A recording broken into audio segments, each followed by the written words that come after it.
Today, we've got the next kit from Weaver, and we're going to do something a little bit different with it. That's coming up. Hello, everyone. My name is Daniel Reach. This is Weaver Leather Supply. Today, we're going to be taking on the next kit from Weaver. A little while back, we had asked you which kits you would like Weaver to bring to market. And one of the suggestions that came in was a guitar strap. It came in from somebody called Blue Shirt Monday. So congratulations to Blue Shirt Monday. You can check the comment section below. Weaver will have some instructions on how you can get in touch with them to get your free guitar strap. And today, we're going to do something a little bit different with it. We're not going to tool it per se, but we are going to do something really cool with it. So let's start out by taking a look at what actually comes in the kit. Guitar straps are pretty straightforward. You've got the main body and you've got two adjustment straps. And that's what's going to come in this kit from Weaver. Now, ordinarily, I would take you through the assembly process, right? We would go through how to assemble it, maybe give it some style. Well, with a guitar strap, they're pretty much plug and play. They're ready to go. But we want to give it some personality. So that's what we're going to be doing today. We're going to give it a lot of personality. A little while back, I showed you how to do this. Make sure I can get in there so you can see it. I showed you how to do this graphic transfer technique, and that's what we're going to be using today. And this technique in particular really lends itself to a vintage look. So if we're going to do something that looks vintage, it really helps if we start with a vintage style photo. And that's what we're going to be doing today. We're going to give this guitar strap a World War II theme, a World War II vibe. So the way we're going to do this today, we've got 5 different photos we're going to be working with. We're going to start with the one in the middle. It's going to be a picture of, I think it's a Corsair in a dogfight. That's going to be the one in the middle of the strap. Then we're going to work our way towards the end so that they layer correctly. First up is going to be the Corsair in the dogfight. That's the one that's going to be in the middle. I've found that the best way to get the strongest bond between the image and the leather is to add a layer of Mod Podge to both the leather and the image. So we're going to do one coat on the leather, one coat on the image, then we're going to come back and do another coat on the leather, and then very carefully put them together. Now, you heard me mention Mod Podge right there. That might be something that you're unfamiliar with. It's essentially white glue, and you can get it at any of the craft stores.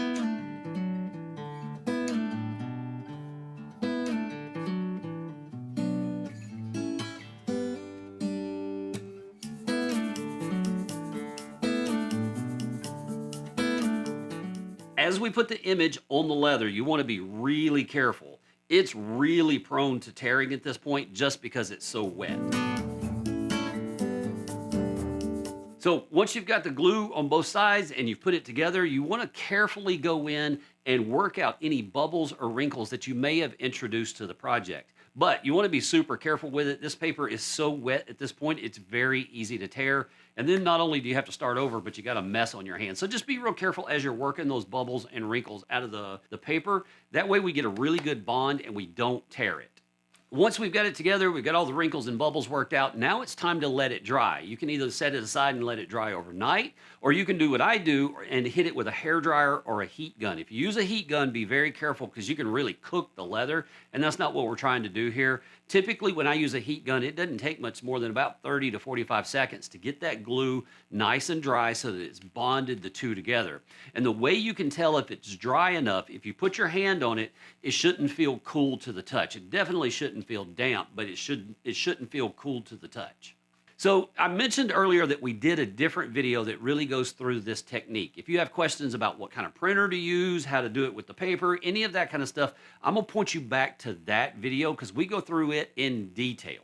Once you're positive that it's dried and bonded, we can go ahead and move to the next step, which is removing the paper. Our goal here is to remove the paper and leave the image behind. To do that, I'm going to be adding small amounts of water back into the paper by dabbing it with a paper towel. So when I say a wet paper towel, I want to point out that really all the water's been wrung out of it. You could probably squeeze a few more drops out of it, but it's more or less completely been wrung out and it's still holding just residual water. That's about where we want that paper towel to be. Any more than that, it's going to get the paper really wet. It's going to get it too wet, which means that image is going to come off with that backing paper.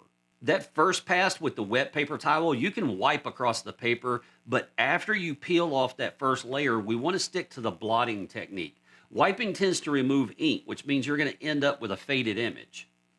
Just slowly add small amounts of moisture to the image and keep working that paper off of the image by using the pad of your finger right here, just in light circular motions, and it should lift that paper off. Just be super patient because this technique really it goes at its own pace. You can't rush it, and if you try to, you're going to take the image off with the paper that you're trying to remove.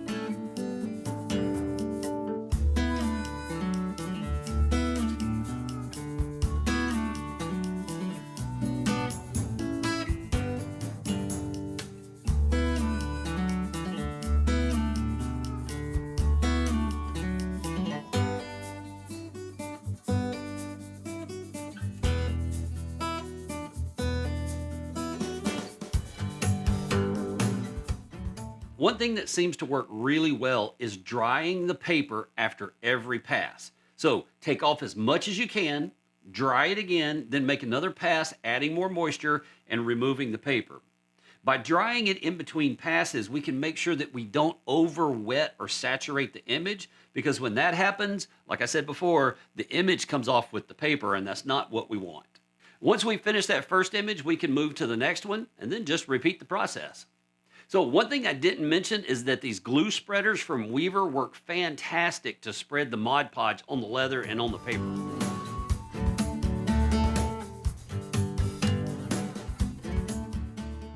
You're ready to lay the next image on the guitar strap. Make sure those two images overlap a little bit. That way we don't get hard lines and we don't have any gaps.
And one of the things I want to point out again is that all of these images have a vintage or distressed look to them. And the reason that's so important is if I end up pulling a little bit of that image off in the process, it just blends in and it looks natural.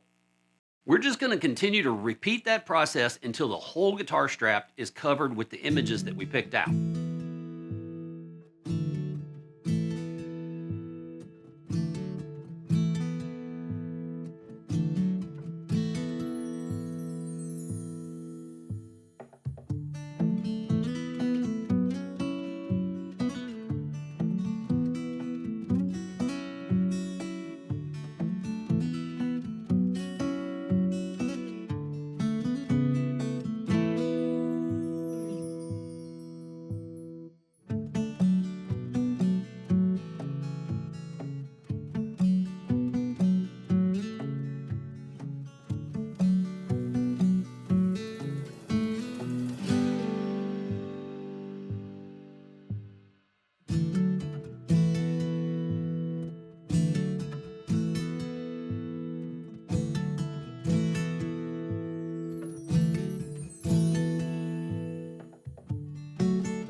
Once you've gone through the whole process, you've put all the images down on the guitar strap, and we've removed as much of the paper as we can.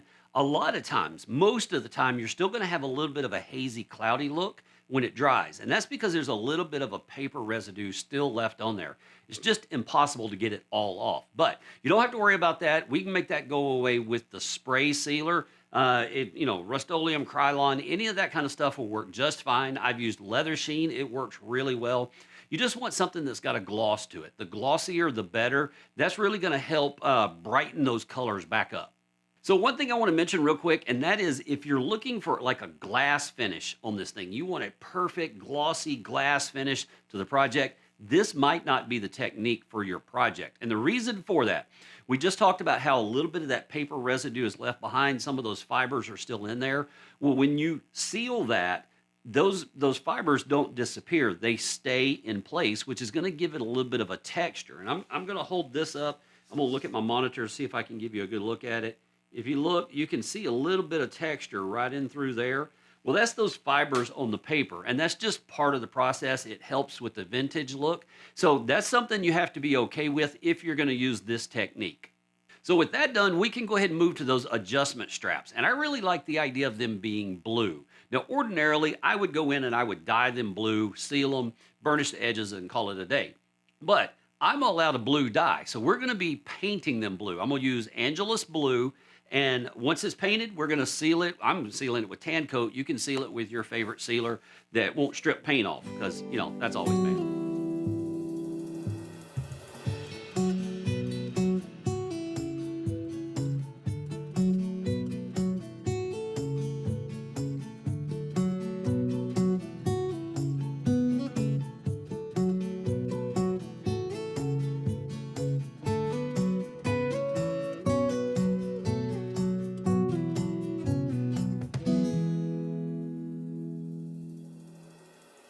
So I decided to paint the back of it blue as well. But one thing I'll mention about this is if this was a guitar strap that was going to be used by somebody who's performing, maybe they're wearing it a lot, it might be sweating or caught out in the rain, I wouldn't paint the back of this because I would be worried about some of this coming off on their clothes. I would line the back of it with a separate piece of leather that I dyed blue. And the reason I wouldn't apply the dye directly to the back of it is sometimes it can soak all the way through the leather and come out on the other side and ruin all that work that we just did. So because this one won't be used, I was comfortable painting the back of it blue.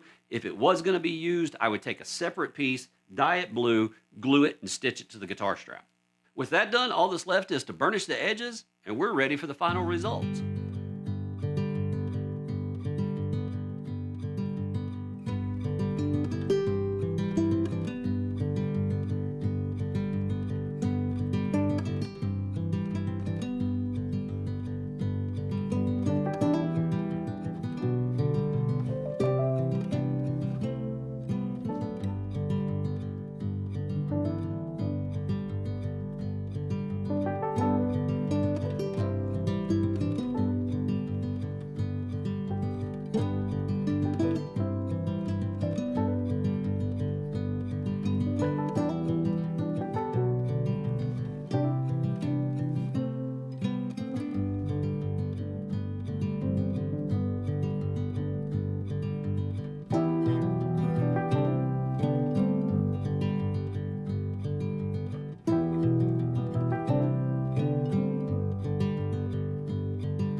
Well, that's going to do it for this video. Congratulations to Blue Shirt Monday. I will see you in the next video.